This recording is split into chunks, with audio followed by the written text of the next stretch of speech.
Bismillahirrahmanirrahim. Alhamdulillahi rabbil alamin, wassalatu wassalamu ala rasuli rabbil alamin, nabiyyina wa habibina wa qudwatina Muhammad ibn Abdullah wa ala alihi wa sahbihi wa man sar ala nahjihi wa ihtada bihadihi wa istanna bisunnati ila yaumiddin, amma ba'du. Alhamdulillah, kita teruskan pengajian kita dalam kitab Fathul Mu'in bi syarhi Qurratil Ain bi Muhimmatid Din li Syekh Zainuddin Al-Malibari. Syekh Zainuddin Malibari dia tulis kitab, nama dia Qurratul Ain, lepas tu dia syarah pula, nama dia Fathul Mu'in. Jadi alhamdulillah kita telah masuk ke dalam perbincangan tentang wa yu'maru zu siba.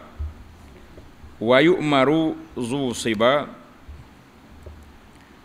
maksud dianya dan disuruh kanak-kanak. Baik para jemaah sekalian, sebelum kita pergi kepada kanak-kanak, ana nak menjelaskan sedikit tentang masalah qada solat. Masalah qada solat, kita dah bincang tentang para ulama kata siapa dia tinggal solat dengan sengaja ke dengan terlupa, maka dia kena qada. Panjang dah perbahasan kita. Alhamdulillah, ana buat kesimpulan bahawa qada dan tidak menghalang dia untuk melakukan solat sunat rawatib harian. Maknanya solat rawatib yang muakkad kita buat, kemudian yang lain itu semuanya kita qada, habiskan masa dengan qada. Cuma timbul lagi soalan, kita nak qada waktu tak boleh solat sunat. Kan kita dah belajar dalam ilmu awqatus salah, panjang dah ana hurai dulu dalam kitab Al-Mu'tamad. Tuan-tuan boleh rujuk di sana, dan insya-Allah dalam kitab kita ni pun akan sampai. Cuma timbul soalan, oleh kerana kita ada dua waktu tak boleh qada, tak boleh solat sunat, iaitulah selepas solat subuh sampai naik matahari segala, selepas kita solat asar sampai maghrib, dan juga waktu matahari di tengah langit, kecuali hari Jumaat. Jadi alhamdulillah para ulama Islam telah menjelaskan kepada kita bahawa dibenarkan solat qada sama ada fardu ataupun sunat. Kita ambil qada fardu dulu. Orang ni ada tertinggal fardu, sama ada terlupa, tertidur ataupun lara. Kita tak lara lah situ, jangan kata jahiliah berat. Maka kita ambillah kesempatan, peluang, waktu tidak ada solat sunat, kita qada. Selepas solat asar, selepas solat subuh, dekat nak masuk waktu zuhur, jadi waktu itulah waktu kita qada. Kita kata alhamdulillah, itu tidak dilarang. Tidak dilarang, banyak hadis-hadis yang menyebut tentangnya. Cuma anak nak baca di sini, oleh kerana kita ni fiqh mazhab Syafi'i.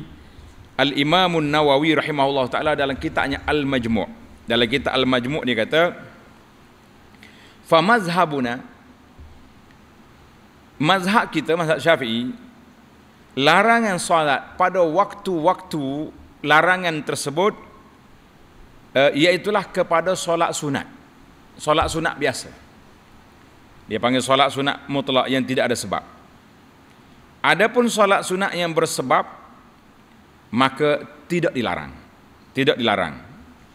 Macam kita masuk masjid, tahiyatul masjid, boleh solat. Kita lepas ambil wudu, kita nak solat wudu, boleh.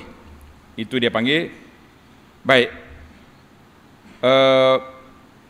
Maka al-faitatu, solat yang terluput, solat hak kita tertinggal lama ataupun baru tinggal, faridatan kanat au nafilah. Jadi boleh dua-dua, sama ada solat fardu ataupun solat sunat. Iza qulna bil asah, apabila kita menerima pandangan yang asah yang mengatakan solat sunat yang muakkad, yang menjadi rutin amalan kita bila kita tertinggal, yusannu, sunat kita qada. Sunat kita qada juga. Maka bolehlah kita buat qada pada waktu larangan tu boleh. Jadi yang pertama kita ambil qada solat fardu. Yang ini jelaslah kan. Semua waktu boleh. Baik. Satu lagi solat sunat yang menjadi rutin kita, seperti solat sunat qabliyah fajar. Kita tak tinggal ni solat sunat ni sebab besar pahala, tiba-tiba hari ni terlewat sedar. Sampai masjid orang dah qamat. Kan bila qamat solat tak boleh lagi solat sunat. Itu kaedah dia. Maka kita pun solat fardu subuh dulu. Selepas solat subuh kita boleh qada rakaatai al-fajr. 2 rakaat sunat fajar tadi kita boleh qada. Kalau kita sentiasa solat sunat, contohnya qabliyah asar ni kita buat, tiba-tiba hari ni tak sempat, boleh kita solat ganti lepas solat asar. Cuma ana peringatkan di sini supaya para jemaah berhati-hatilah. Baik, solat sunat sebelum zuhur kan muakkad 4 rakaat, tak sempat, kita boleh qada selepas solat zuhur. Walaupun tidak waktu larangan, ini lagi luaslah waktunya. Hak larang pun boleh atas nama qada, kalau yang digalakkan lagi boleh. Maka lepas solat zuhur kita solat 4 rakaat qabliyah, kita solat 2 rakaat ba'diyah, jadi 6. Ataupun kita nak ambil yang ba'diyah juga 4, 8, alhamdulillah. Jadi itulah penjelasan kita, jelas daripada kitab mazhab Syafi'i, dan jumhur majoriti ulama mengatakan boleh kita qada pada mana-mana waktu yang kita nak qada. Alhamdulillah. Cuma oleh kerana masyarakat ni tak biasa solat sunat lepas asar dengan lepas subuh, jadi kalau kita nak solat juga maklumlah ke kawan sebelah tu, saya solat qada ni, takut orang kata Allah akbar, takat duk pondok ni warak molek. Dah warak nampak ni maya sunat lepas asar pula, jadi menimbulkan fitnah, menyebabkan orang berdosa kerana kita dahlah kita berdosa tinggal solat dulu, orang lain berdosa pula kerana solat kita, jangan. Jadi eloknya dimaklumkan, ataupun balik rumah lah solat, ataupun tak ada orang di masjid, bismillah, tawakkalna ala Allah. Itulah penjelasan kita tentang isu qada solat yang telah kita bincangkan dalam perbincangan kita. Baik, kita sambung kepada perbincangan kita dalam tajuk ini. Tengok di kitab terjemahan muka surat 6, kitab Arab, Tahqiq Bassam Al-Jabi, muka surat 38. Wa yu'maru mumayyidun biha li sab'in wa yudrabu 'alaiha li 'ashrin ka saumin ataqahu. Itu bahasa Qurratul Ain.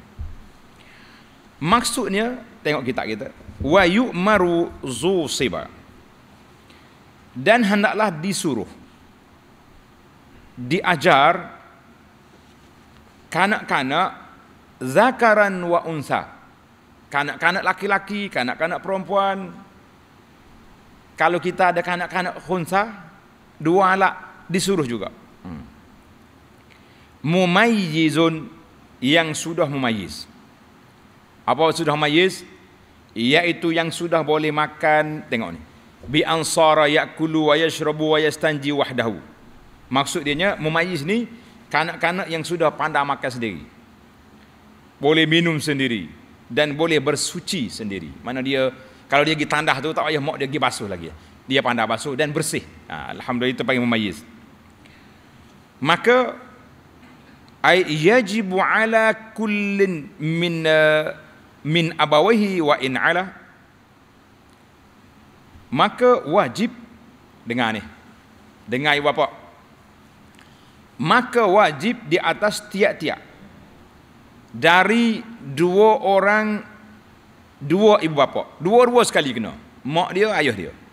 Sebab kadang-kadang bapa tak ada di rumah, dia duduk di tempat dia kerja, ada hak balik seminggu sekali, macam-macam, maka mak main peranan. Kedua ibu bapa dia, wa in ala tu maknanya sampai kepada datuk dia, naiklah ke atas lagi. Tok kalau ada tok, nenek, atuk, pakat naik belakang. Dan seterusnya. Itu kalau dia ada ibu bapa. Kalau tak ada, tok nenek dia jaga. Summal wasi. Siapa dia wasi? Kemudian orang yang diwasiatkan. Contohnya orang ni sudah tidak ada mati, dia wasiatkan anak dia ni supaya dijaga oleh fulan, keluarga dia ke, ataupun dia hantar anak dia ni ke mana, ke tempat pengajian.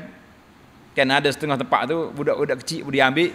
Jadi guru tu kena bertanggungjawab. Itu wasi, orang yang menjaga kanak-kanak. Wa ala malikir raqiq an ya'muruhu biha, masya-Allah. Dan juga wajib ke atas penghulu seorang hamba abdi menyuruhnya melakukan salat. Hamba tak ada lah sekarang ni. Tuan-tuan tanda, tok garis saya di bawah hamba tu majikan.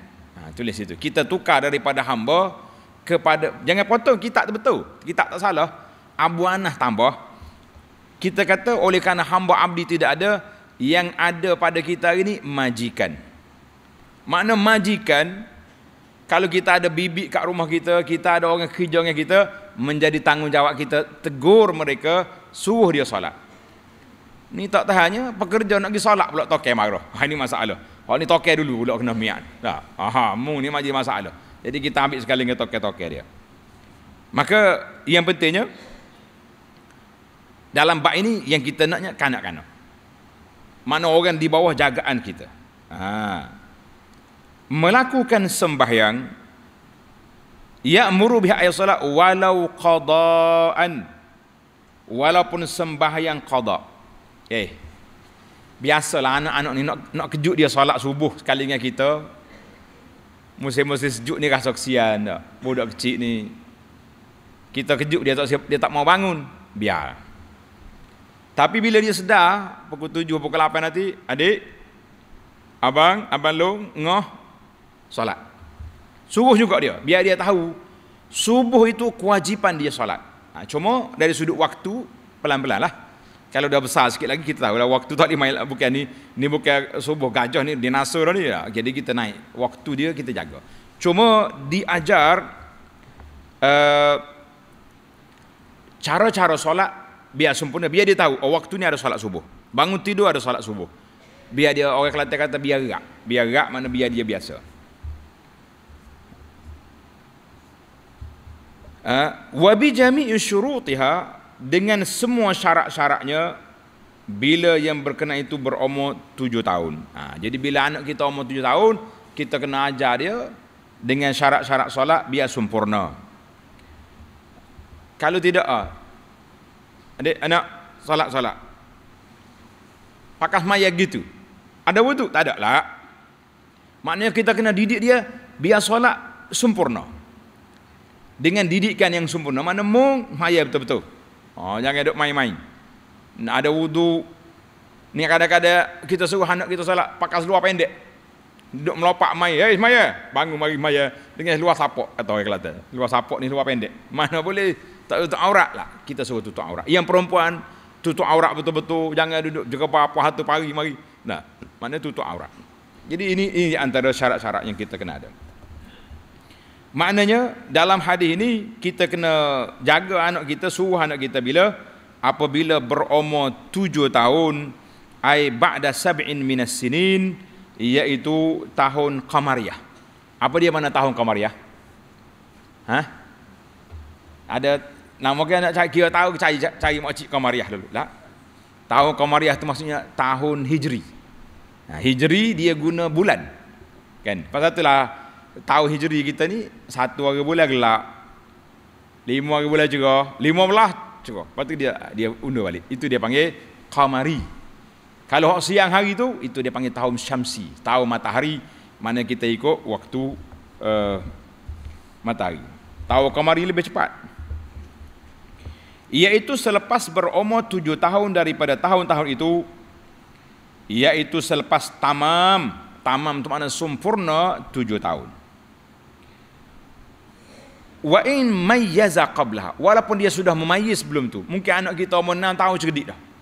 Pandai basuh sendiri, pandai buang air, pergi toilet, pergi tandas sendiri contohnya, dan tapi 7 tahun yang Nabi kita buat tu orang panggil umur yang patutlah. 6 tahun tu dia pergi pasti dulu, belajar solat dulu kan. Maya pun kadang-kadang menunggunya, tak. Orang tunduk dengan, orang sujud dengan dahi, dia sujud dengan kepala, ada juga. Nak kata apa? Biarlah dulu. belajar. Baik. Wa yanbaghi ma'asiratil amri at-tahdid. Wa yudrabu darban ghaira mubarrihin wujuban mimman zukira 'alaiha ala tarkiha walau qada'an aw tarki syartin min syurutiha li 'ashrin. Nah, tengok sini kata, dan hendaklah disuruh dalam bentuk suruhan yang ada ancaman. Umur 7 tahun, 8 tahun, 9 tahun, suruh, pujuk, gosok, kata kecek dulu. Adik, kak, kita nak suruh Allah sayang kita, salat. Dah. Sambil-sambil itu bagi coklat. Tapi sudah naik 10 tahun, hendaklah diberi ancaman. Tak salat, celek mata ayah tu, ulah linga, dan hendaklah dipukul dengan pukulan yang tidak menyakitkan. Pulah linga lah gitu, bahasa kita kata. Tak maya dek, nak pegang pulah linga. Pergi solat. Ataupun pegang lidi okcik. Peh. Begitulah. Jangan cari batang kayu besar mati budak. Walaupun meninggalkan hendaklah disuruh bentuk suruhan dengan ancaman, dan hendaklah dipukul dengan yang tidak menyakitkan, dan wajib atas mereka yang telah tersebut itu kerana meninggalkan sembahyang, walaupun meninggalkan sembahyang qada yang telah luput. Ini kena suruh dia, atau meninggalkan satu syarat daripada syarat-syaratnya bagi mereka yang telah berumur 10 tahun, iaitulah selepas sempurna umur 10 tahun itu mengikut tahun Qamariyah. Maknanya kalau budak sudah sempurna 10 tahun, kita mula bagi, orang panggil tegas sikit cara kita nak bagi didikan tu. Maya pulah tengok, ambil didi, orang panggil piak, bagi sikit. Biar dia, bila dia tidak melaksanakan solat dengan sempurna, maya tak ada wuduk ke apa, maka itu ada. Manakah dalil perbuatan ini? Tengok kitab. Dalil perbuatan ini iaitulah sabda Nabi sallallahu alaihi wasallam. Nabi kata apa? Murus sabiyya bis salah idza balagha 7 sinin wa idza balagha 10 sinin fadribu 'alaiha. Maksudnya, suruhlah anak-anak kamu melakukan salat bila ia berumur 7 tahun. Suruh tu. Dan bila ia mencapai umur 10 tahun, maka pukullah ia kalau ia meninggalkannya. Hadis ini tanda dalam terjemahan tak ada riwayat. Hadis ini riwayat At-Tirmizi, Abu Dawud, Ad-Darimi dan lain-lain ulama dengan lafaz yang sedikit berbeza. Ada kata muru abna'akum lis-sab'in. Yang pentingnya hadis tu ada. Alhamdulillah. Nabi kita sallallahu alaihi wasallam ajar anak kita muru abna'akum lis-sab'in. Suruh anak musolat tu waktu umur berapa tahun? 7 tahun. Jadi alhamdulillah. Pasal itulah kita hari ni mudah nak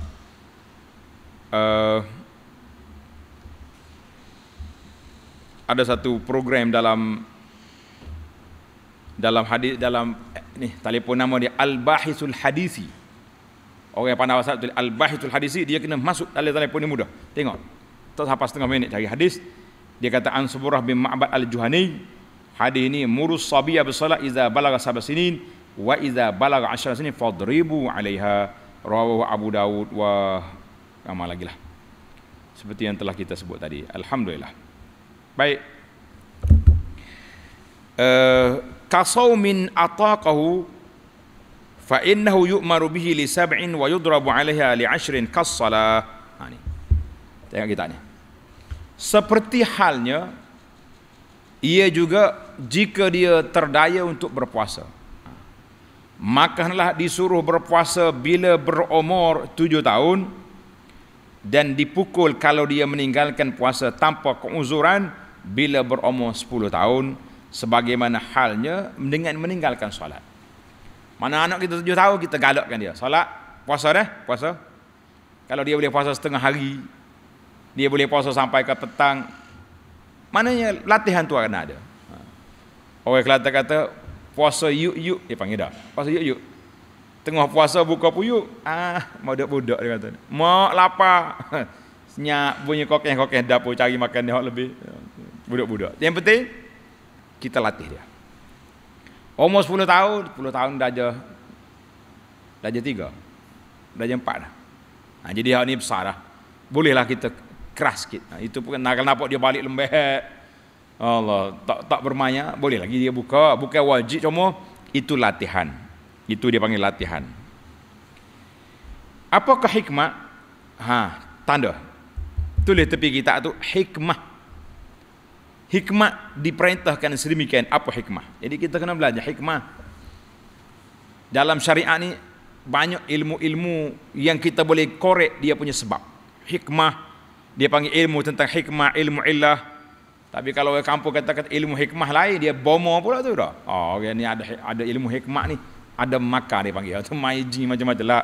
Hikmah di sini maknanya rahsia di sebalik kenapa Nabi sallallahu alaihi wasallam perintahkan supaya kita suruh anak-anak kita ni. Jawab dia, wa hikmatu zalika tamrinu 'ala al-ibadati liyata'awwadaha fala yatrukaha. Hikmah dianya, tanda itu, hikmah dari itu semua ialah latihan diri melakukan ibadat supaya ia membiasakan diri dengan ibadat-ibadat dan tidak meninggalkannya. Jadi kita nak anak kita ni berlatih, orang panggil biar dia tahu dia ni Muslim, Islam. Kalau tidak, tukarlah kita dengan kawan-kawan kita tu. Akhir kali tak tahu apa. Besar baru nak suruh solat, nak suruh puasa, sukarlah bagi dia. Jadi kita kena latih anak kita daripada awal. Latih daripada mana? Daripada anak terkecil lagi kita sudah buat latihan supaya anak kita ni alhamdulillah dia tahu siapakah dia dan apakah matlamat hidup dia atas dunia ini. Baik. Wa bahasa al-Azra'i fi qinnin saghirin kafirin nataqa bisyahadah. Tulis tepi kita ni. Masalah kanak-kanak kafir.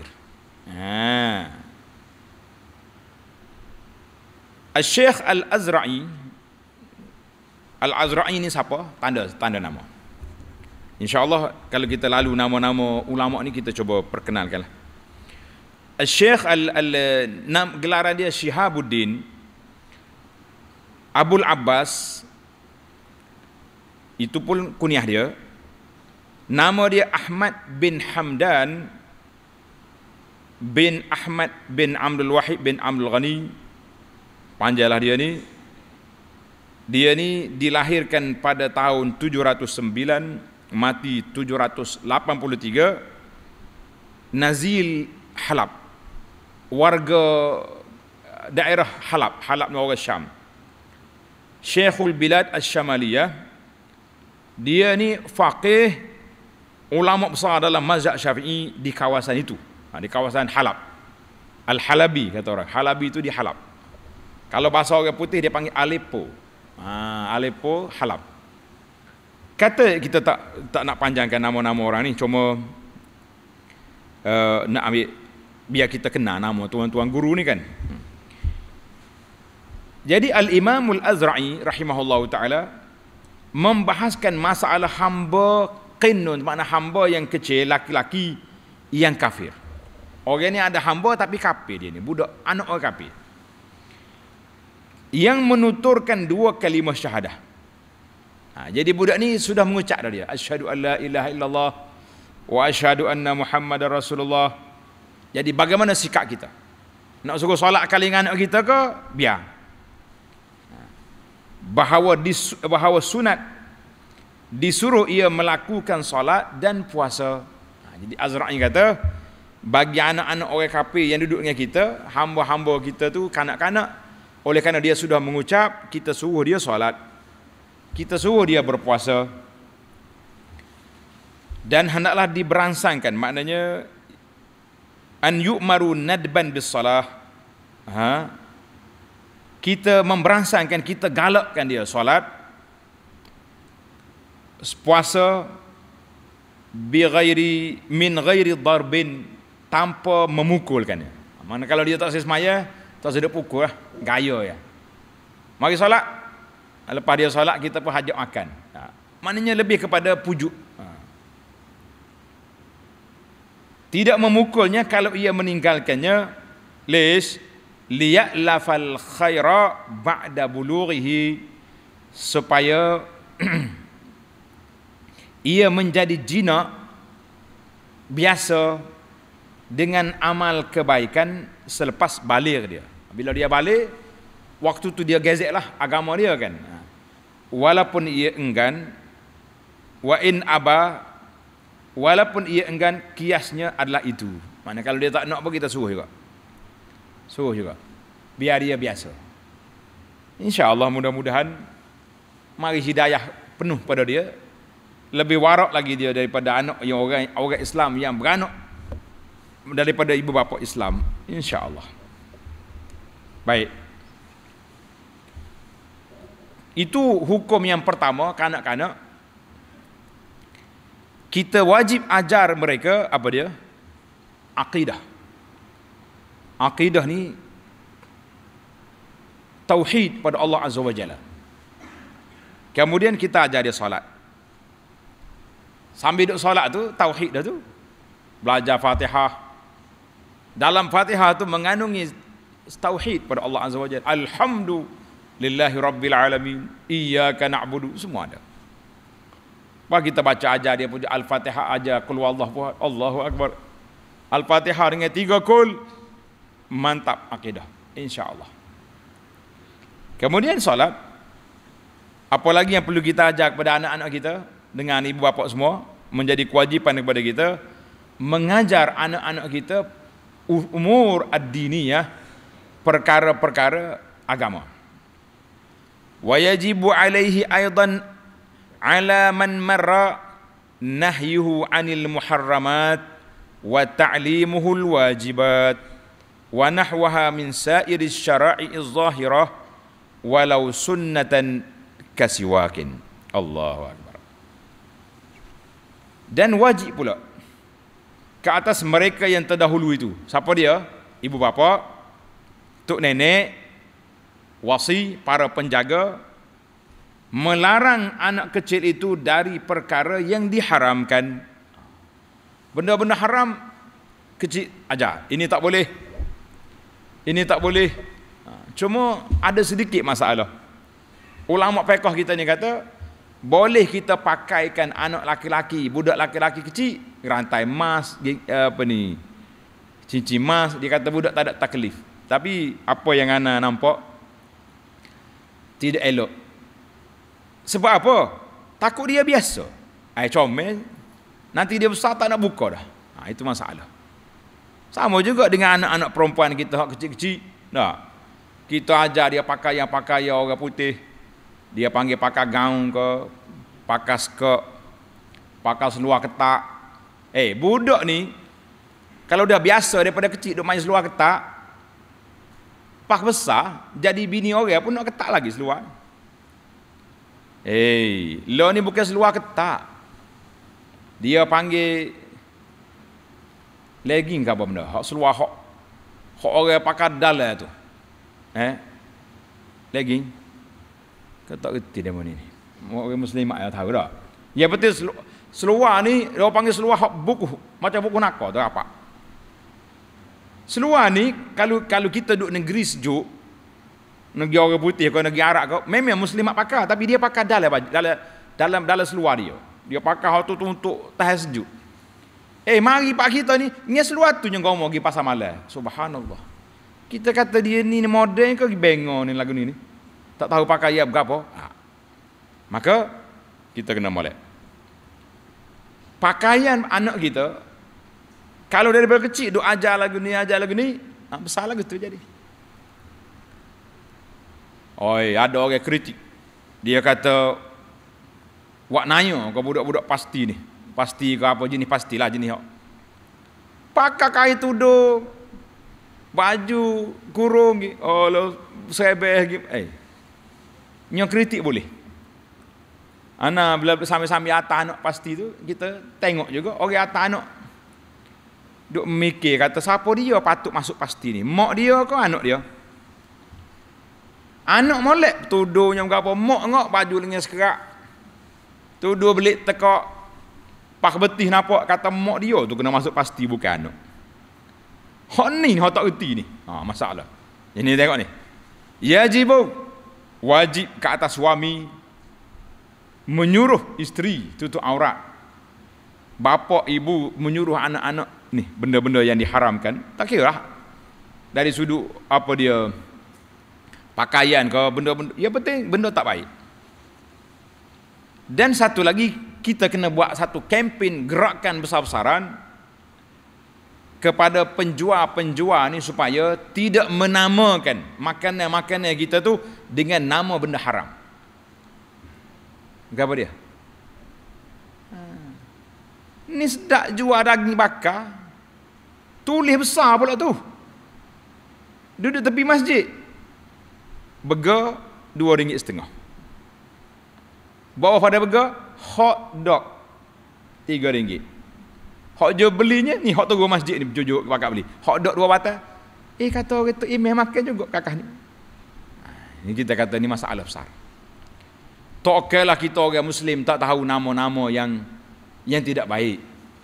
Kena aja. Jadi kalau anak kita, abah nak beli hot dog lah, kita kena terjemah dia. Berapa dia nama ni? Nama ni haram. Daging tu tak haram lah, sebab daging sungguh. Tapi nama tu tidak baik. Tukar ya, berapa dia hok kambing. Alah boleh sangatnya. Tak. Letak nama orang tak faham apa. Daging kotel aja gitu dah. Daging panah kontel. Pada dia main hot dog berapa benda dog. Lah, penat. Zaman kita gini pula, kita sudah dengan anak-anaknya ni. Zaman kita ni pula, ni handphone ni, alat ada ujung jari kita ni. Kena pantau anak-anak kita. Jangan tengok dia main berapa tak empah. Kadang-kadang mak pula bangga, oh bagus anak-anak kita ni, dia duk main game. Ada game berbentuk macam sihir pun ada. Game apa baru ni timbul sekejap. Kalau nak main dia kena pergi minta macam pemujaan kepada patung tu, minta izin nak masuk ni. Bahaya tu. Dia boleh pergi kepada isu akidah, sebab macam mana main minta tabik-tabik kepada datuk. Itu bahaya. Itu bahaya dari sudut pemikiran, bahaya dari sudut moral. Tengok cerita-cerita. Sekarang ni pula na'udzubillah min ghadabillah, kita minta berlindung Allah Ta'ala daripada kemurkaan Allah. Kita duk cari YouTube ceramah Abu Anas, keluar pula makcik-makcik duk melompat bergalak situ. Ini semua perangkap mainan-mainan syaitan. Kita dengan iman kita yang boleh kontrol, yang lain tak dapat. Maka menjadi kewajipan kepada kita jaga anak-anak kita ni, melarang anak kecil dari perkara yang diharamkan. Kita contoh, kita duduk naik kereta, jalan dengan anak, lalu orang pakai seluar lagi ni, luar ketak. Kita kena beritahu anak, tak baik tu pakai lagi tu, biar anak kita terasa apa ni, oh ni patu Islam kau kafir ni. Allah, Masya Allah. Anak sekali pergi tempat majlis kenduri. Ni cerita betul ni. Anak kita duduk sebelah ni, anak bos dulu. Dia bisik, dia kata, abah, makcik tu kafir kok Islam. Kata, kenapa? Tak tutup aurat, dia kata. Jadi kita tak naklah, biar anak kita tahu benda tu salah. Oh, tak tutup aurat ni salah. Tengok orang makan tangan kiri pula, dia bisik, syaitan kau tu abah. Kata mau apa syaitannya? Kan Nabi sebut asy-syaitanu ya'kulu bishimal, syaitan makan tangan kiri. Kena. Kata selus sikit, lerak pinggir pocik tapala kita berat, kita panggil syaitan dia. Jadi biarlah anak kita ni tahu adab, tahu peraturan, tahu dia punya akhlak. Dia tak kata derah-derah, tak kata apa lah. Dia bisik tanya tu. Maknanya bagi dia dhamir, dia terasa itu satu kesalahan. Biar ada macam tu. Dan wajib, dan mengajarnya yang wajib. Wa ta'limuhul wajibat, kita kena ajar perkara-perkara yang wajib. Wajib ni bukan sekat ibadat saja. kita kena ajar akhlak, menghormati orang tua, hormat, berkasih sayang sama adik-beradik, jangan ambil benda orang, jangan curi kawan-kawan. Kalau jumpa bagai saing jatuh di sekolah ambil hantar balik.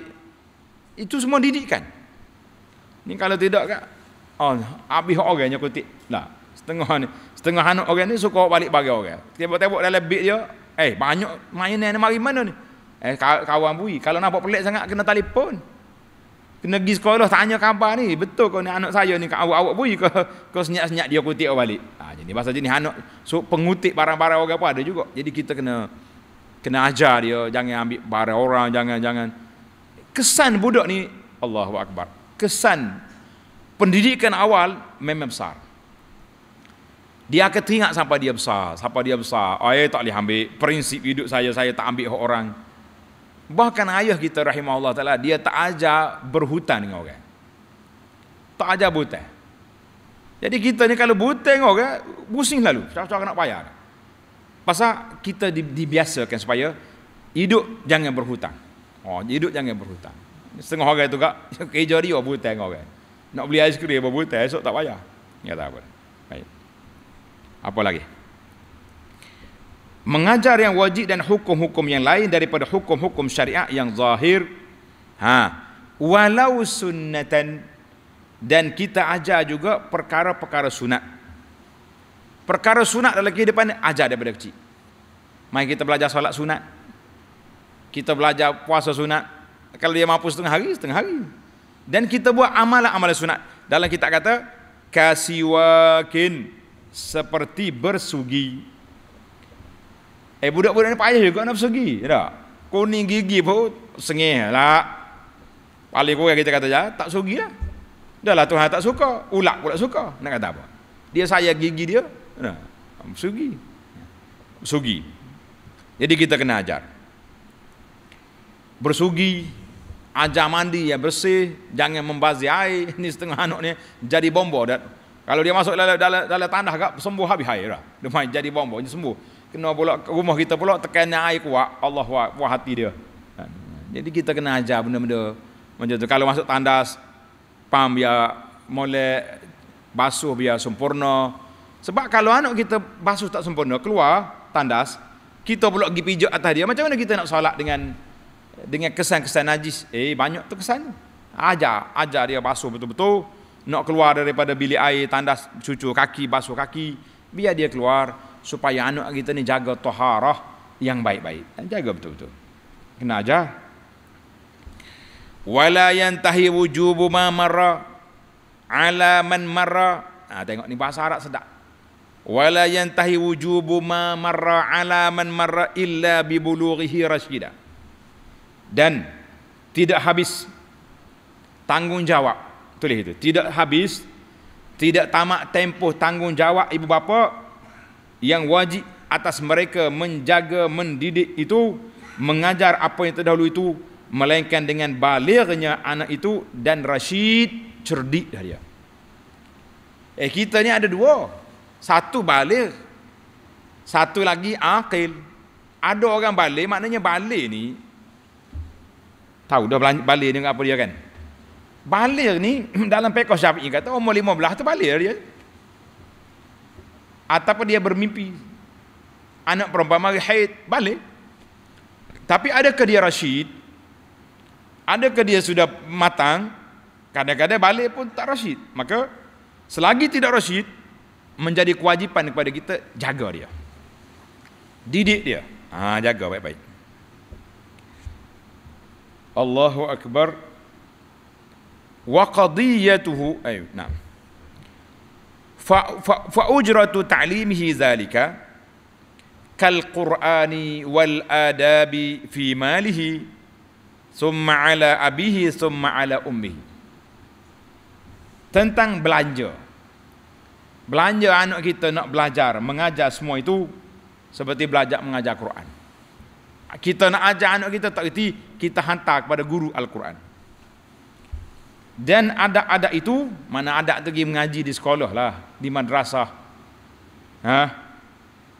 adalah dari harta anak itu kalau ada. Contohlah kita kata anak ni yatim. Arwah bapak dia dulu Masya Allah kaya. Maka daripada harta pusaka ataupun anugerah datuk dia heboh kepada dia banyak harta, maka kita ambil harta dia tu jadikan belanja dia belajar. Belanja dia mengaji dengan harta dia.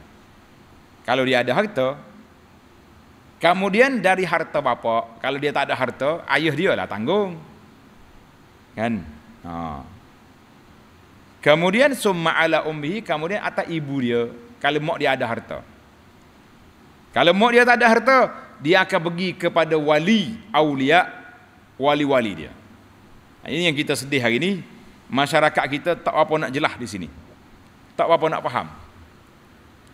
Dia ingat kalau budak ni tak ada ayah, mak dia kena tanggung. Lah.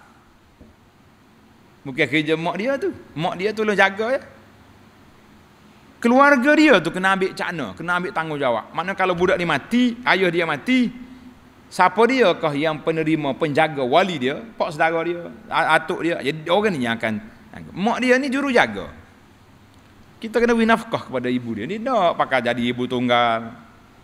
Allahu Akbar. Nasib baiklah sekarang ni alhamdulillah ada NGO, ada pihak zakat cari ibu-ibu tunggal ni tolong tanggung dan ni ada pula satu kumpulan ni dia panggil membela janda-janda. Bagus ni. Mana janda yang ditinggal oleh suami tak tahulah mana. Pakai yonya hanuk hok dia buat pakai duduk dengan bini itulah juga. Dianya jumpa bini lain mana tak tahu. Jadi ada satu NGO memberi bantuan. Bantuan dari sudut undang-undang yang macam mana nak selesaikan. Kesian, nya tinggal gitu ya. Tambah-tambah lagi. Minta maaf lah kita sebut ni, tak sebut pun kena sebut. Hak bini tambahan. Ni. Dia pergi bini seorang lagi, senyap-senyap. Tak kira lah sebagai laut ke sebagai sungai ya, bini. Tak daftar. Ni berat dah, ni dahsyat. Masa nak tegak bini pun dengar kata, tak apalah kita pergi seberai, lepas tu kita balik daftar. Balik sini tak daftar. Kalau daftar sini kena denda 1,000 di mahkamah, pecah rahsia. Akhir kali dia rasa tak berlagu angin dua tu, pakai tinggal gitu. Dia panggil bini tu janda tak bertauliah, tidak bersurat. Sebab dia menikah tak tahu surat mana. Surat dia boleh disebar, dia pun suami dia sembunyi. Dia kata tak apa, awak lepas dah, tunggulah habis dah nikah dengan orang lain, tak apa mengko dia. Terus kita kata janganlah jual murah sangat. Wanita-wanita yang nak jadi bini yang kedua, yang ketiga, yang keempat silakan, tidak jadi masalah. Tapi biar ada prosedur. Orang nak menikah biar ada tanggungjawab. Kalau tidak nanya kepada bini, kalau boleh anak pula lagi dahsyat. Baik. Kita pergi kepada tajuk kita. Tambihun, tambih. Suatu peringatan. Suatu peringatan. Zakar as-Sam'ani. As-Sam'ani siapa dia? Tanda tuan-tuan. Seorang ulama masyhur dalam mazhab Syafi'i, nama dia Abul Muzaffar. Gelar dia Abu Muzaffar As-Sam'ani, nama dia Mansur bin Muhammad bin Abdul Jabbar At-Tamimi As-Sam'ani. Nisbah kepada Sam'an daripada kabilah Bani Tamim. Masyhur ulama besar dalam fiqh Syafi'i. Dia lahir pada tahun 426 di Maru di Khurasan. Dia meninggal pada tahun 489. Jadi Abu Muzaffar As-Sam'ani masyhurlah. Ada kitab usul fiqh dia, ada macam-macam kitab dia ada. Kata di Syekh Abu Muzaffar As-Sam'ani rahimahullah taala, fi zaujatin saghiratin zati abawaini anna wujuba ma marra alaihima fazauj. Tengok ni. Menarik juga ni. Mana perbahasan tentang kanak-kanak. Syekh Al-Sam'ani rahimahullah menyebutkan tentang seorang isteri yang masih kecil. Zaman dulu budaya nikah dengan budak kecil ni biasa. Kalau tak boleh guna lagi pun dia tak guna. Dia ada bini lain. Tidak kata siapa mati lah. Cuma dia kahwin tu mungkin dengan sebab nak menjadi keluarga kepada keluarga ni. Ana ingat lagi lah, Allah irham tuan guru kita ni. Dia cerita Tok Syekh zaman dulu, kalau dia berkenan kepada anak murid ni, Syekh ni fenomena lah zaman dulu, zaman kita ni lain sikit. Dia kahwin lambat, nikah lambat. Allahu Akbar. Allah irham bapak kita sendiri, rahimahullah, umur dia 33 dah baru kahwin. Anak dia kurang sikit. Baik. Pasal tu lah, kawan-kawan kita pun tengok, ada boleh cucu dah guru kita. Orang tanya awak cucu. Cucu apa abang anak bosu duduk challenge lagi. Dia kata apa? Jadi dia mau ni, anak dia kecil, tapi murid dia ni pintar, cerdik. Macam mana dia nak suruh bebas kawan ni mari rumah dia, nak ajak makan apa mudah kan? Maka dia kahwinkan, akad nikah dengan anak dia tadi. Akad nikah dengan anak dia tu, jadi menantu dia bebaslah masuk dalam rumah. Bini dia jadi mak mertua. Itu dia panggil cara. Jadi kalau budak ni kecil, siapa nak tanggung jawab pendidikan dia? Ini cara. Jadi Syekh Sam'ani rahimahullah, dia cerita tentang isteri yang masih kecil, yang ada dua ibu bapanya, mak ayah dia ada, bahawa sesungguhnya anna wujuba ma marra alaihima, bahawa sesungguhnya wajib melakukan pendidikan seperti di atas itu adalah ke atas kedua ibu bapanya. Walaupun dia ada suami dia, mak ayah dia masih lagi bertanggungjawab pendidikan anak kecil ni. Siapa dia besar, suruh ke suami esok baru kawan itu tanggungjawab. Kena bagi. Kemudian atas suaminya. Mana kalau mak ayah dia sudah tidak ada, atau mak ayah dia miskin, tidak ada kemampuan, maka suami dia kena bertanggungjawab. Didiklah isteri dia yang kecil dia sampai besar. Cukup balik, cukup umur esok, jadi isteri lah. Lah ni baru akad nikah baru tu. Sambil-sambil lagi pakai baju nak hantar ke sekolah tu dah. Bini dia tu. Tak nampak. Gitulah budak kecil. Dia kata mana ada budaya menikah orang kecil ni. Memalukan Islam. Kita kata benda tu boleh. Sekarang ni kawan-kawan kita pendakwah buat kajian tentang kahwin dengan budak kecil dalam penganut agama lain lebih ramai daripada Islam lagi. Jangan duduk cuba nak tonjol-tonjolkan kelemahan Islam, buat bandingan, nampak. Ulama pengkaji kata wa bididdiha tatamayyazul asyra. Bila kita tengok benda berlawan, nampak Islam dengan orang bukan Islam, hak kahwin budak kecil mana ramai. Ramai hak non muslim. Pasal itulah buat-buat human right lah, NGO berapa dia ni, hak asasi wanita tu sedap cakap tak cerdik lah. Nak komen Islam tapi pergi komen geng-geng awak dulu. Geng-geng hak buat liberal ni dulu. Baik. Masalahnya. Ni kan ni. Masalah dia kata wa qadiyatu wujub darbiha, masalahnya ialah wajib atas suaminya memukulnya bila dia tidak taat, bila disuruh melakukan apa yang diwajibkan itu. Jadi kalau dia tak si solat, tak si puasa, jadi suami dia tu kena ambil tindakan lah. Kena ambil tindakan. Itu perbahasan oleh Syekh Sam'ani. Wabihi walau fil kabirati kama sarhabi Jamalul Islam Ibnu Al-Bizri. Jamalul Islam nama ulama. Apa nama dia? Dikata gelaran dia nama Al-Bizri. Ada setengah ulama ni baca bagi hatta Al-Bazari. Dia boleh baca dua. Sama ada kita peridu alif Al-Bazari ataupun dengan Al-Bizri rahimahullah ta'ala, berpendapat demikian walaupun terhadap isteri yang sudah besar. Dengan molek ni. Isteri yang besar dah. Hak tua dah ni. Hak ada anak dah. Kalau tak mau jalankan, tak mau solat, tak mau ngaji Quran, tak mau tutup aurat, suami dia kena pukul, kena pinyak. Ada berani? Tak jawab belaka. Main dengan bini sekarang ni, main dengan orang lain tak mudah celak mata. Dengan bini senyak ni pun habis. Allah. Enggak. Wak malu orang ya. Nak pergi pasar malam pakai baju kelawar, bela-bela mengepek tu atas juga. Dah, ni tengok bini keluar daripada rumah nak pergi pasar malam, tengok pakai baju tutup aurat. Bunyi sepatah dua atas kereta. Wak malu orang tutup aurat. Malu korang apa ya? Kita turun daripada kereta, pergi tukar baju ataupun koci kereta. Berani? Berani tak berani itu dia sorang jawab dia gitu.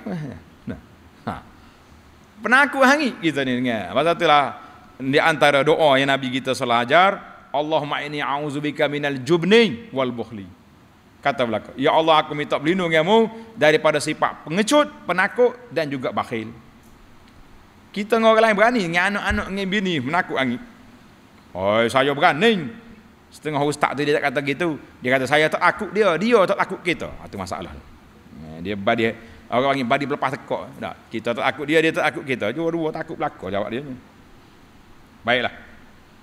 Kata syekh kami, ingat dalam kitab kita ni, kalau Malibari kata qala syekhuna, siapa dia? Itu Ibnu Hajar. Ibnu Hajar Al-Haytami.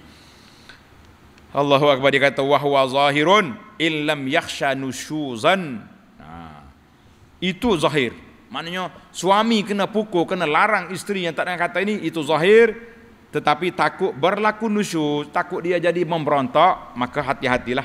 Jangan duduk main beke-beke, cukup dengan nasihat-nasihat dulu. Illa wa atlaqal Zarkashiyu an-nadba. Imam Badruddin Az-Zarkashi, tengok seorang lagi nama ulama besar kita ni, ulama mazhab Syafi'i juga, nama dia Badruddin Az-Zarkashi masyhur, Abu Abdullah Muhammad bin Bahadir bin Abdullah Az-Zarkashi Al-Masri, faqihun Syafi'i, dilahir pada tahun 745, mati 794. Rahimahullah taala, kitab dia masyhur banyak. Dia kata sunat tidak wajib. Sunat. Kita pun bunyi sunat tu bahasa tenang sikit hati dak. Bunyi wajib tu bahasa terkanyak. Berani tak berani nak tegur bini ni. Allah, tegur orang lain boleh belaka, tegur makcik dia cari penyakit. Baiklah. Tulis tepi kitab. Di antara perkara utama yang perlu dididik anak-anak kita, tulis. Di antara perkara yang wajib diajar. Tulis tepi kitab tu tajuk. Wa awwalu wajibin hatta 'alal amri bis salah kama qalu. Dan perkara awal yang wajib yang kita kena ajar anak kita tu, sehingga perintah menyuruh sembahyang mengikut yang dikatakan para ulama, 'alal aba summa 'ala man marra. Wajib di atas para ibu bapa, kemudian di atas mereka yang terlalu. Siapa dia? Wasi, guru, mengajarkan yang berkenan itu, iaitu anak-anak yang mumayyiz. Kena ajar apa? Anna nabiyyana Muhammadan sallallahu alaihi wasallam bu'isa bi Makkah wa wulida biha wa dufina bil Madinati wa mata biha. Di antara perkara yang kita kena yang pertama sekali, kita kena ajar anak kita ni rukun-rukun iman dan Islam. Rukun yang pertama iman, Islam, mengucap 2 kalimah syahadah. Jadi kita ajar kena Allah, kita ajar kena Rasulullah sallallahu alaihi wasallam. Ini di antara awal wajibin, di antara yang terawal yang kita kena ajar. Kena ajar apa? Bahawa Nabi kita, apa dia? Nama dia Muhammad bin Abdullah bin Amrul Muttalib sampai ke akhir. Kena nama dia. Sallallahu alaihi wasallam dibangkitkan di Mekah. Dia terima wahyu di mana? Di Mekah, di atas gua Hira, dan dilahirkan di sana. Bila Nabi kita lahir? Semua kata tahun gajah. Tahun gajah tahun berapa? 570. Kena ingat. Jadi kita kena bagi tahu pada anak. Dan dikebumikan di Madinah, dan pulang wafatnya Nabi sallallahu alaihi wasallam pada, ada ulama kata 12 Rabiul Awal tahun yang ke-11 Hijrah, dan dikebumikan di Madinah. Makam ataupun kubur Nabi sallallahu alaihi wasallam berada di Madinah. Kena tahu.